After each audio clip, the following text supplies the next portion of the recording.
باختم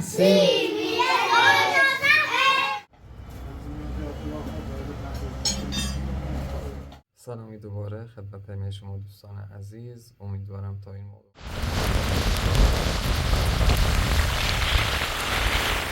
آیا سنی درسته؟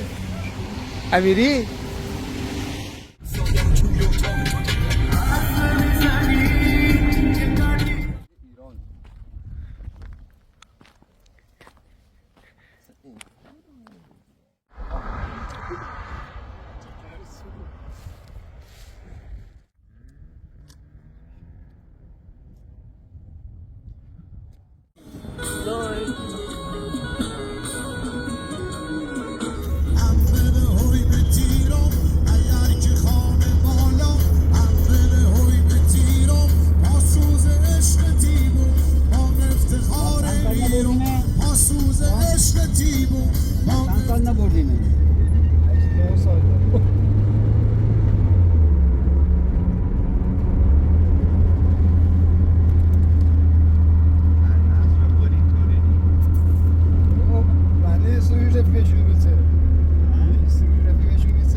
وضعیت برق مدارس چه باید قطع وصل بشن و دانش آموزا واقعا نمیتونن چیزی ببینن. شاید باورتون نشه ولی چیزی که شما دارین الان مشاهده میکنین بر اثر کیفیت دوربین هستش که روشنشون میده ولی در واقع خیلی تاریک هستش.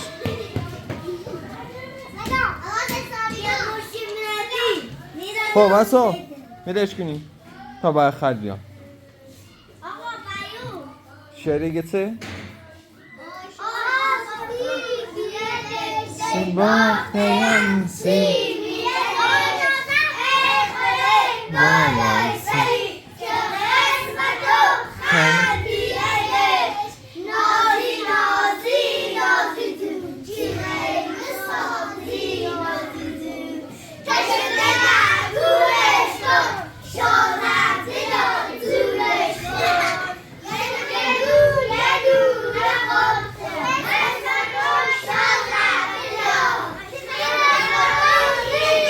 بسه یه شعر بگه چه؟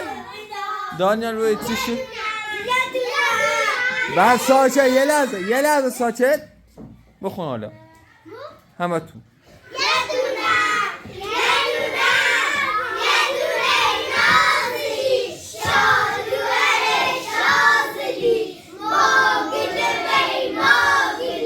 قشنگ بشین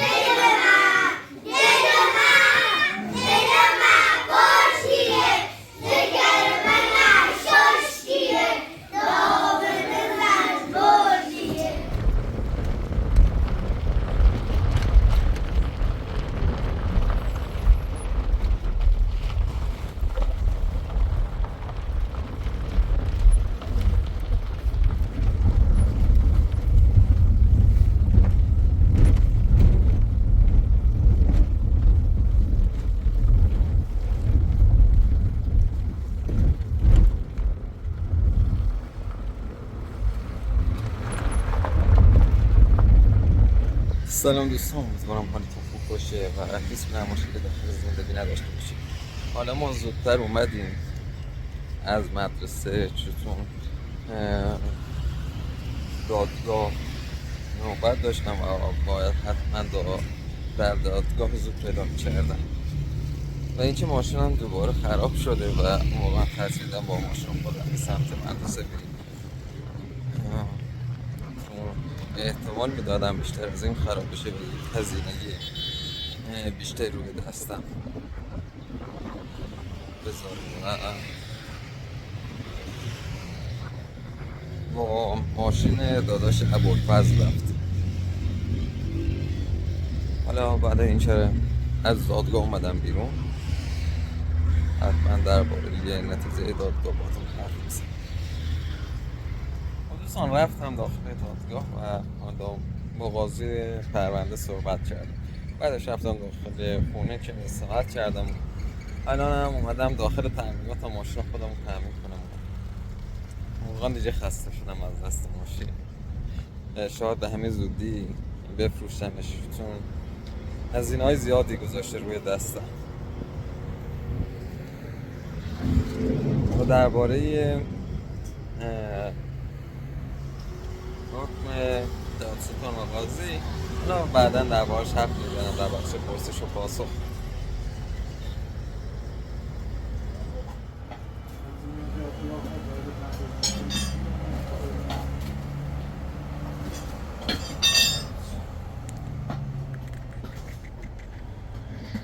سلامی دوباره خدمت همه شما دوستان عزیز. امیدوارم تا این موقع اوقات خوشی رو سپری کرده باشید.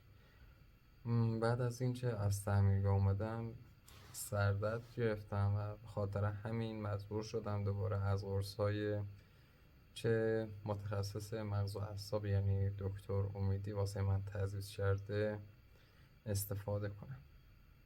چه هر وقت از این قرص‌ها من استفاده میکنم به خاطر قوی بودن این داروها من یک خواب قوی یعنی خواب عمیق فرو میرم و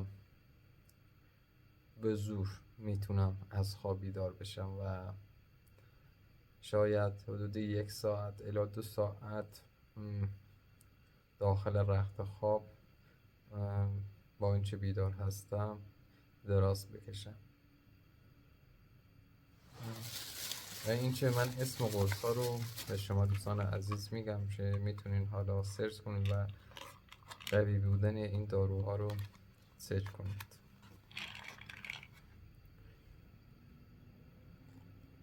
دپاکین 500 میلی گرم که یکی از قوی ترین داروهاست و اینجوری هم بگیرم و خب این هم دپاکینه. اسمای عجیب غریبی دارن. سرترالین حالا این ورش هم درست گرفتم و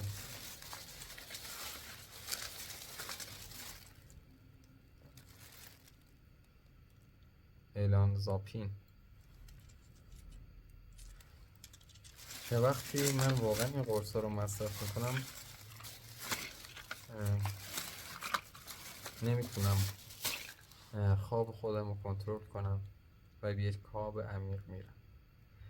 به خاطر همین نتونستم امروز ویدیوی ضبط کنم و از این بابت ازتون معذرت میخوام. ولی خب در ادامه ویدیو در پایان ویدیو یک کلیپ کوتاه از 100 کارون 4 واسه شما پخش میکنم. درباره حکم دادستان بگم خوشبختانه با کمک آقای وکیل که واقعا زحمت زیادی واسه من کشیده تونستم از این پرونده تبرئه بشم و ثابت کنیم که من فقط فیلمبردار اون کانال بودم و هیچ نقش اجرایی و مالکیتی روی ساخت ساز و زمین نداشتم. به خاطر همین قاضی احترام زیادی واسه معلمین قائل بود و به خاطر همین من رو از این پرونده تبرئه کرد که واقعا از همینجا هم از آقای وکیل و هم از آقای قاضی بسیار متشکرم و امیدوارم بتونم این رو توشون رو جبران کنم. حتما دیدین در سایر کانال های اشایری از جادوگری و کسانی که دهان‌نویسی انجام میدن فیلم برداری میشه. حتما این سوال واسه شما دوستان عزیز پیش اومده: آیا جادوگری و دهان‌نویسی حقیقت دارد یا خیر؟ خب میخوام امروز به این مسئله بپردازم و در انتها هم به چند تا از سوالات شما دوستان عزیز پاسخ بدم.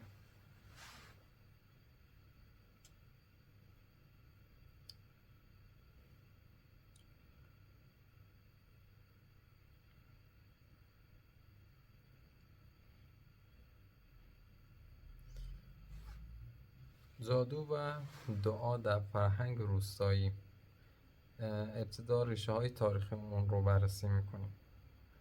از هزاران سال پیش مردم به نیروهای ماورایی باور داشتند. برخی تصور می‌کردند که با خواندن وردهایی خاص، نوشتن دعا روی کاغذ یا حتی استفاده از اشیای خاص می‌توانند سرنوشت را تغییر دهند. در بسیاری از روستاها هنوز افرادی هستند که خود را دعانویس یا جادوگر معرفی می‌کنند. آنها ادعا می‌کنند که می‌توانند مشکلات مردم را حل کنند، از بخت بسته گرفته تا درمان بیماری‌ها و حتی جدا کردن یا نزدیک کردن افراد. که به این کار جادوگری سیاه گفته میشه. جادوگران و کارهای مرموزشان. برخی افراد فراتر از دعانویسی می روند و ادعا می کنند که می توانند با نیروهای ناشناخته ارتباط برقرار کنند. این افراد معمولاً با آیین‌های خاص، مراسم عجیب و گاهی حتی قربانی کردن حیوانات سعی در تأثیرگذاری روی ذهن افراد دارند. دوستان شاید باور نکنید ولی من به چشم خودم دیدم کسانی که طلسم شدن، زندگی اونها واقعا دگرگون شدن، هم خودشون و هم اعضای خانوادهشون، و این کار باعث میشه نیروهای ماورا طبیعی یا همون انرژی های بسیار منفی وارد اون زندگی فرد بشه و باعث بشه زندگی فرد به سمت نابودی پیش بره.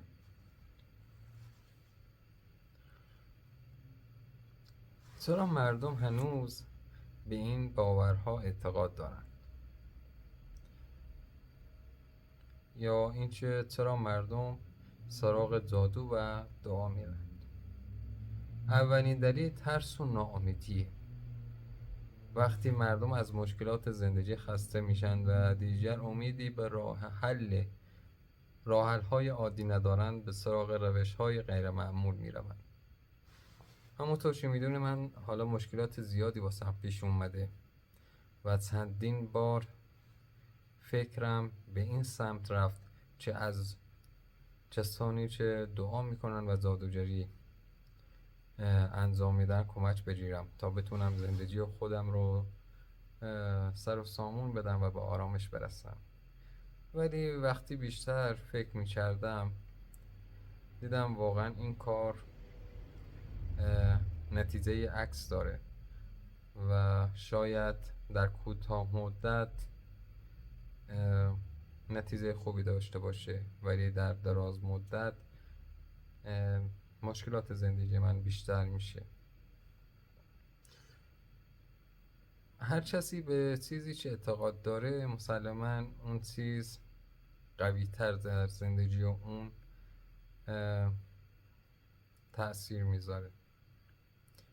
من قبلا واقعا به این جور چیزا اعتقادی نداشتم، ولی اتفاقایی واسه من افتاد، کسانی واسه من طلسم و جادوگری انجام دادن که به این چیزا اعتقاد پیدا کرده.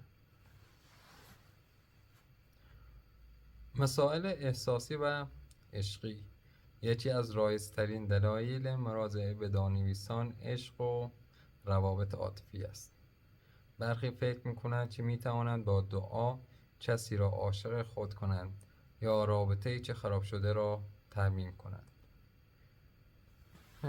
کسانی هم که همکنون در منطقه سردشت و منطقه عشایری سمت جادوگران میرند، حدود 90% به خاطر همین عشق و رابطه عاشقانه هستش و از جادوگران میخوان دعایی برای اونها بنویسن که یک مهر و محبتی بین اون دختر و پسر شکل بگیره و حالا پدر و مادرهایی که نگران بچه‌های خودشون هستن و دوست ندارن بچه هاشون طلاق بگیرن، سعی میکنن از طریق جادوگری مانع این کار بشن.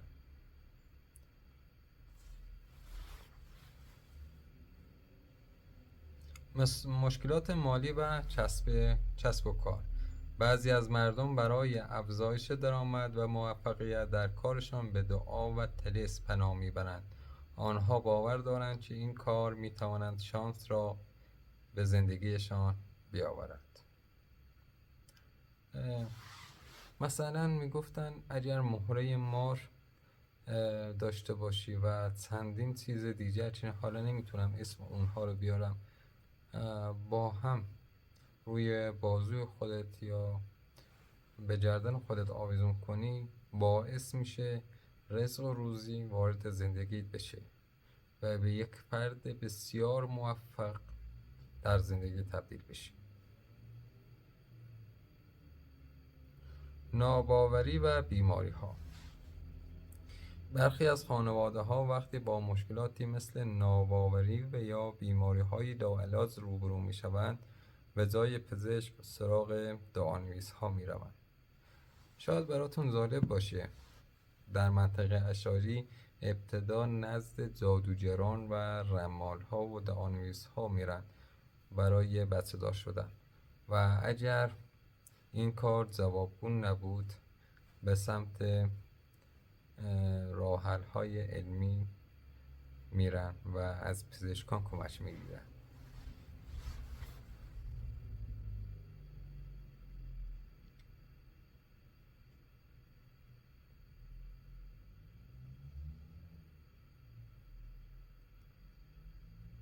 خب پشت پرده جادوگری و دعانویسی در بین عشایر و روستاییان رو میخوام واسهتون توضیح بدم.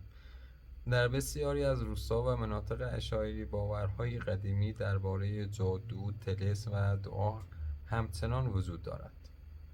این باورها ریشه در فرهنگ، مذهب و طرزهای ناشناخته دارند و گاهی به شکل یک تجارت پنهان در جوامع روستایی جریان دارد. فکر کنین یک شخص که دعانویسی انجام میده و جادوگری انجام میده، واسه یک برگ کاغذ در این ابعاد حدود چندین میلیون تومان پول دریافت میکنه که باعث شده جادوگران در ایران ثروت بسیار زیادی رو به دست بیارن.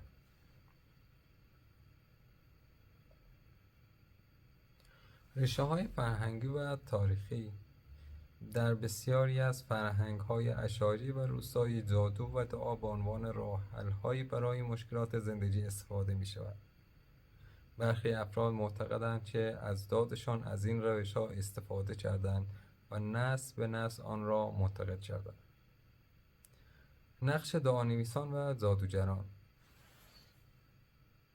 برخی افراد که خود را دعانویس یا رمال معرفی می کنند، ادعا دارند که می توانند مشکلات مردم را برطرف کنند. آنها برای حل مشکلات مختلف از جمله گشایش بخت، رفع بیماری، پیدا کردن اشیاء گم شده، ایجاد محبت یا جدایی، دعا یا طلسم هایی را تجویز می کنند. در برخی موارد این افراد از ترکیبات خاص حیوانات، اشیای مقدس یا کتب قدیمی استفاده میکنن تا تأثیر جادویی را قوی تر کنند. برخی اشاعره باور دارند که ازنه و ارواح می توانند روی زندگی اونها تأثیر بذارند. در برخی از قبیله ها افرادی با عنوان کاهن یا بزرگ دانای قبیله مسئول اجرای طلسم ها یا دعاهاست.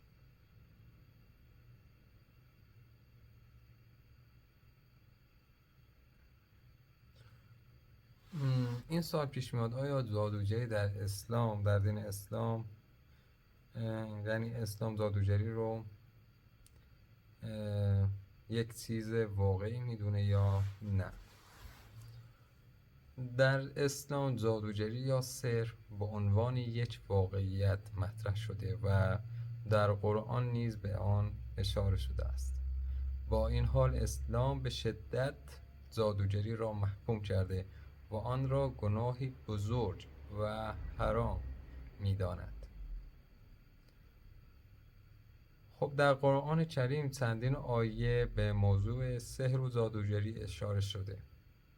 مثلا سوره بقره آیه 102 در این آیه به داستان هاروت و ماروت اشاره شده، دو فرشته‌ای که به مردم هشدار می‌دادند که جادوگری امتحان الهی است و نباید از آن سوء استفاده کرد.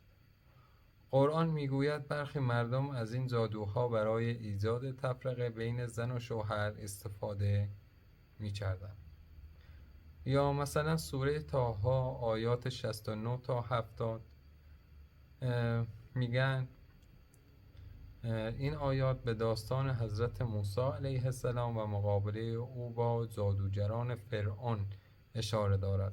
قرآن بیان می‌کند که جادوگران با استفاده از سحر مردم را فریب می‌دادند، اما معجزه الهی بر آنها غلبه کرد. حکم جادوگری در اسلام چیه؟ در احادیث اسلامی جادوگری از گناهان کبیره محسوب شده و در برخی موارد برای جادوگران مجازات‌هایی مانند اعدام ذکر شده است.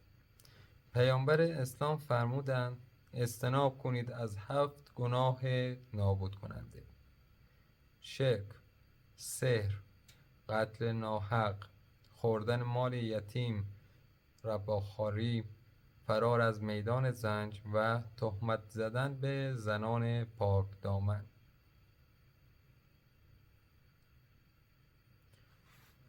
آیا جادوگری واقعیت داره یا فقط فریب است؟ برخی از علما معتقدند که جادوگری واقعیت داره و اما تأثیر آن محدود است و فقط با اذن خداوند میتواند اثر بگذارد. برخی دیگر بر این باورند که جادوگری بیشتر فریب و ترفندهای روانشناختی است و افراد با توهم و ترس خود را تحت تاثیر آنها می‌بینند.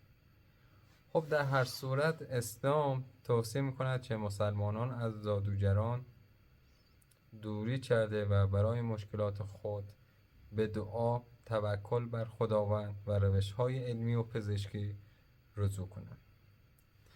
مردم مسلمان برای در امان موندن از جادو و طلسم را کارهای متفاوتی را دارند. مثلا خواندن سوره‌های فلق و ناس با عنوان سپری در برابر شر جادوگران یاد میشه. استغفار و توسل به خداوند و عدم اعتماد به دعانویسان و رمالان، پرهیز از خرافات و توکل به خدا به جای ترس از جادو. دوستان امیدوارم از این بخش لذت برده باشین و تونسته باشم اطلاعات کافی به شما دوستان عزیز داده باشم. الانم که دارم با شما حرف میزنم واقعا احساس خواب آلودگی بهم دست داده و نمیتونم چشمای خودم رو بیشتر از این باز کنم. از این بابت از همه شما معذرت میخوام، ولی قول میدم در روزهای آینده شما رو به جاهای بسیار دیدنی و اشایری که یک زندگی واقعی رو به نمایش در میارن ببرم و اونجا رو تماشا کنید. ممنون میشم ویدیو رو لایک کنید و سوالات خودتون رو داخل بخش نظرات بنویسید. دوستتون دارم و امیدوارم هر کجای جهان هستید یک زندگی شاد و موفق و پیروز و پربرکتی داشته باشین. مراقب خودتون باشین و خدا نگهدار. سکولی برداریم واسه خونه.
وقتی مادر یکسان بره بونه یکسان بخوام برای مادر عدد ترمز میزنم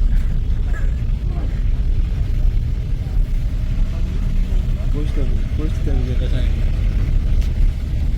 شما فیلم درو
سلام دوستان، امیدوارم حالتون خوب باشه، هیچ گونه مشکلی هم داخل زندگی نداشته باشین.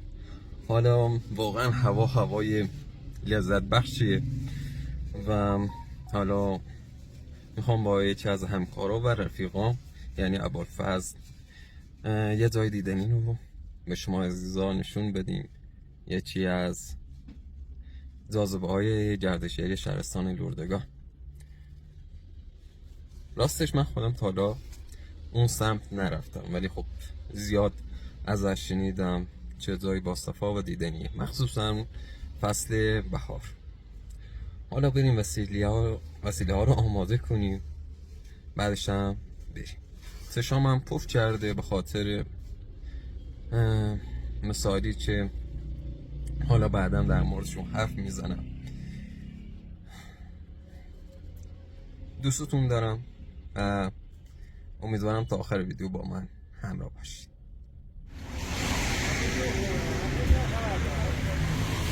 Ya, quiero.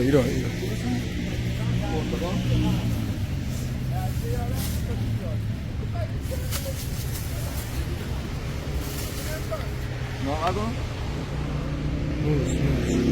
موز موز بالا دو تا موز بسو بس. آیا سنی درسته؟ امیری؟ قرآن قیافش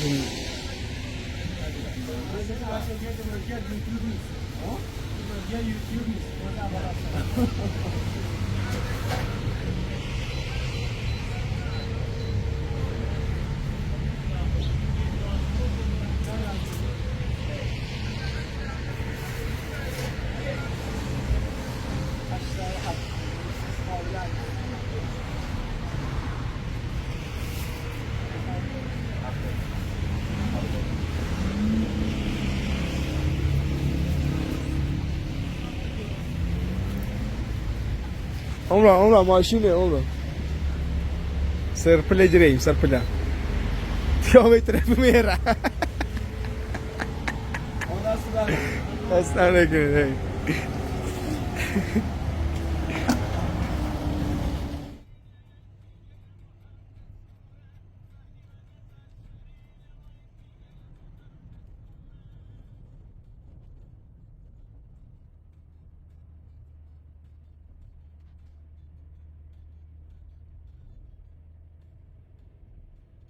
پوتین شدی هر روز بیشتر پوچی شدی یک گربه کوچیک که داشته همیشه دنبال نون میدوی. درست میگم خودم مرد همسایم توی اتاق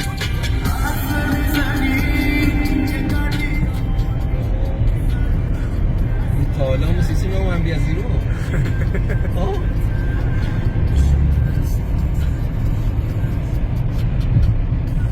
یه پیچه دیشی داری رو یه آروم برا فیلن هم صبح بگم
تو بیشتر تندر روشن تر زیگو کیفیتش هم خیلی ایره بالا. رادیو تراغت خاموش کن. خاموش کنم زیگو با نه همیشه نور بالا نزن. برای گازش ببرم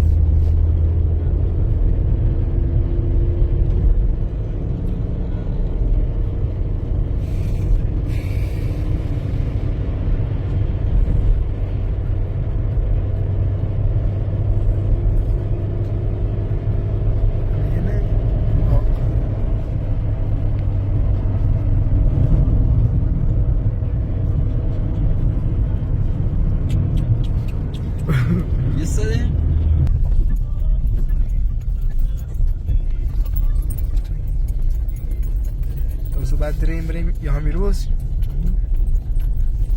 اما ایرو فایده ناره چی بس اوه سویدی ترسیم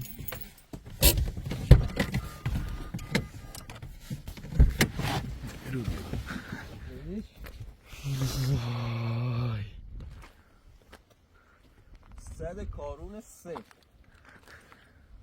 یکی از بزرگترین سدهای داخل ایران.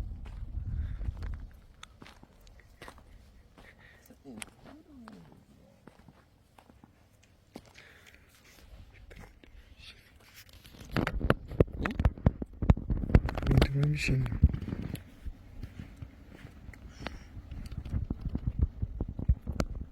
سنیتون تشه ببینید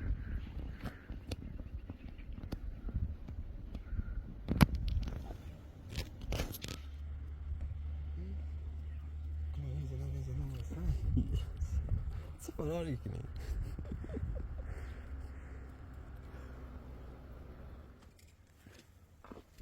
رشته کوه زاگرس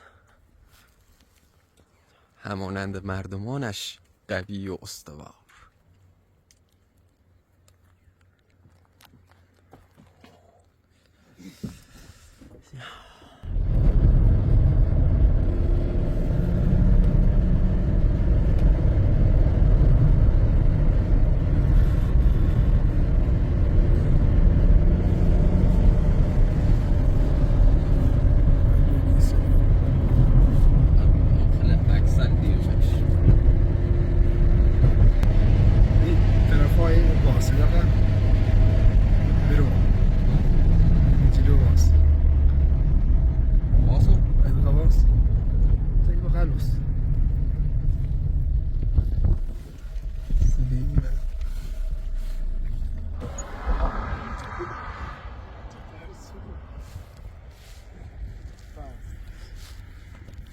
یه رو بهارش خوبه فشکینو.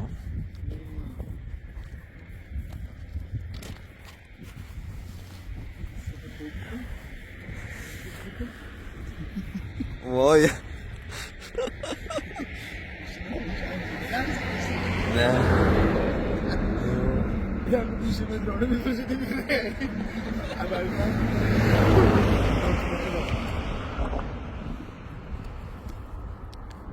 خیلی ارتفاعشه اوشن خزیار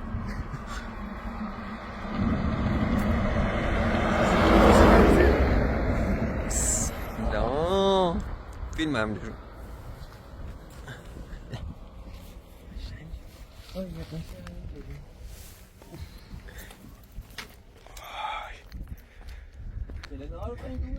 ها پس پلیل دومن بکن پلیل دومن سی بکن ایره طرف گوش میزد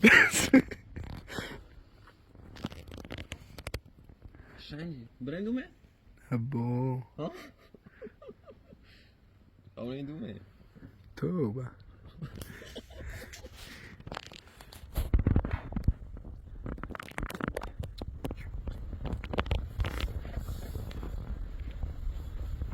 نمیگفتم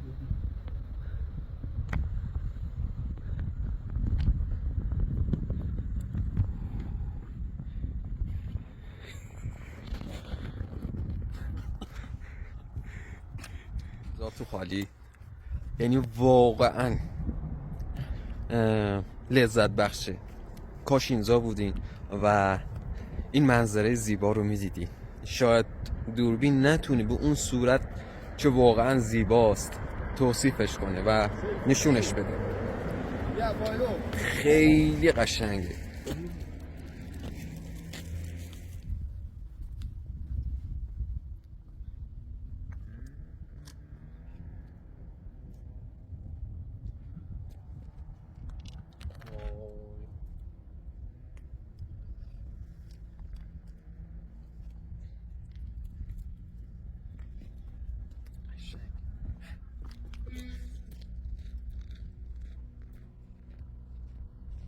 حتما فصل بهار میام و این زیبایی ها رو بهتون نشون میدم. خدا قشنگ حس و حالم. یعنی من از دیروز تا الان ناراحت بودم، ولی با دیدن این همه زیبایی عوض شد حسم.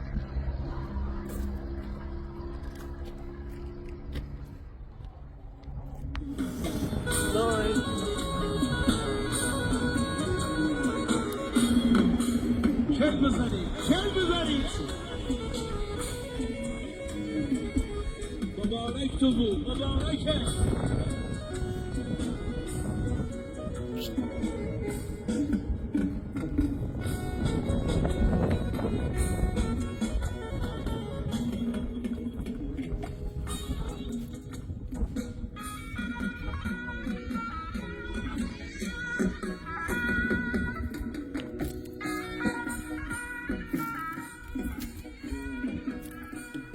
دوستان ذاتون خالی، واقعا داریم کیف میکنیم.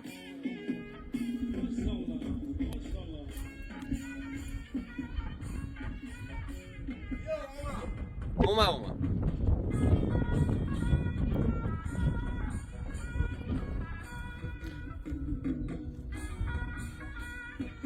واقعا ذاتون خالیه و این که خیلی خوش گذشت باقا فصل و امیدوارم که آخر هفته یعنی پنجشنبه یا جمعه با سایر معلمان بیایم اینجا و سایر معلمان از این منظره زیبا لذت ببرن. حالا من بهشون زنگ زدم و متاسفانه سرشون شلوغ بود و تدریس داشتن و انشاءالله پنجشنبه یا جمعه همراه خودمون به اینجا یا یه جای زیباتر میاریمشون. خب ما هم دیگه شمشم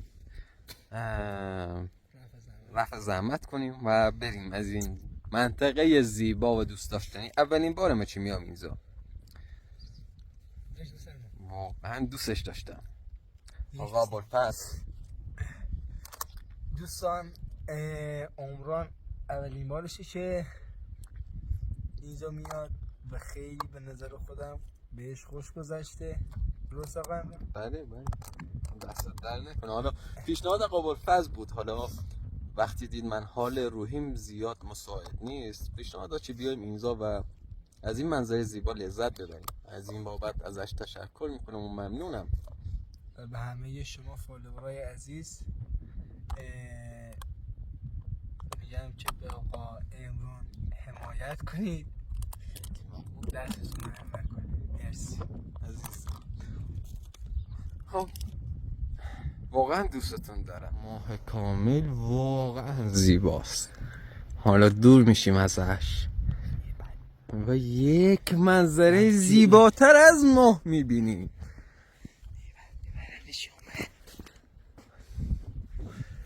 کاش شما هم اینجا بودین.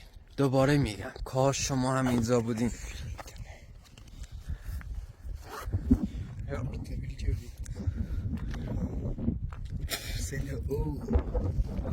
او واقعا زیباست.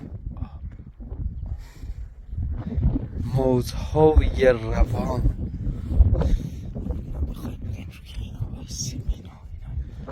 نه با ابوالفضل خطرناکه، بیایم اینور وایسیم واقعا خطرناکه. خب دوستان ما با سایل زم کردیم و یک روز خاطر انگیزی بود و داریم برمیگردیم.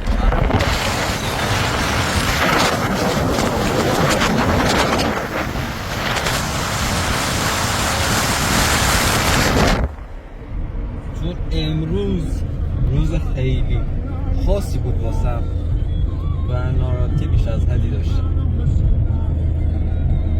به خاطر همینم امروز ویدیو آپلود نکردم،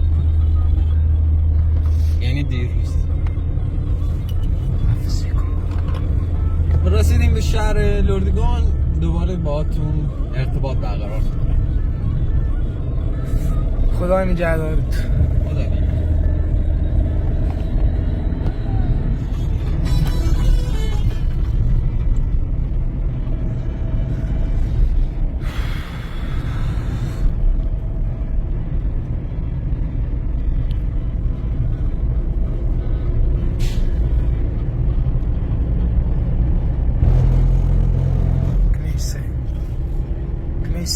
صفش خراب.